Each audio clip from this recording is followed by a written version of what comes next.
ক্ষমতার রদবদলে প্রায় প্রতিটি মন্ত্রণালয়ে ব্যবস্থা নেওয়া হচ্ছে দুর্নীতিগ্রস্ত সরকারি কর্মকর্তাদের। এমন অবস্থায় বাদ যায়নি পররাষ্ট্র মন্ত্রণালয়ের উচ্চপদস্থ ক্যাডাররাও।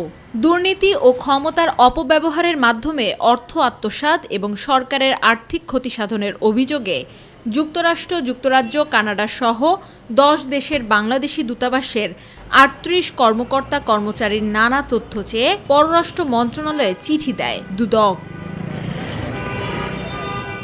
এই কর্মকর্তাদের পূর্ববর্তী কর্মস্থল, তারা যে শাখায় দায়িত্ব পালন করেছেন এবং 2016-17 অর্থবছরে তাদের পদমর্যাদা সম্পর্কিত তথ্য এবং বর্তমান কর্মস্থল, পদবি, স্থায়ী ঠিকানা ও বর্তমান ঠিকানা 10 সেপ্টেম্বরের মধ্যে দুদককে সরবরাহ করতে হবে পররাষ্ট্র মন্ত্রণালয়ের।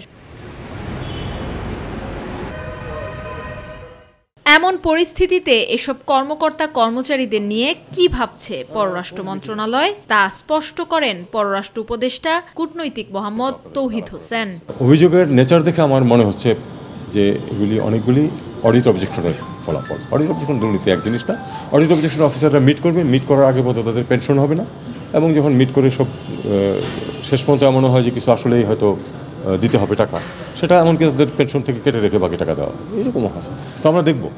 আর সহযোগিতার প্রশ্ন যেটা, অবশ্যই আমরা তো চাই না যে কোনো দুর্নীতি হোক, কাজেই যেটুকু সহযোগিতা তারা চাইবে সেটা আমরা অবশ্যই করব। দেখতে হবে যেটা প্রকৃতই দুর্নীতি হয়েছে কিনা, সেটা আমাদের দৃষ্টিতে, সেটা দেখে আমরা তাদের সাথে সহযোগিতা করব। পররাষ্ট্র মন্ত্রণালয়ের যে কোনো দুর্নীতি হলে দুদক চাইলে সব ধরনের সহযোগিতা করা হবে বলেও আশ্বস্ত করেন উপদেষ্টা তৌহিদ হোসেন। আমি ডিটেইলস না দেখব, যখন দেখব তখন। আমেনা হীরা, মাই টিভি, ঢাকা। কোন মিটিং মানে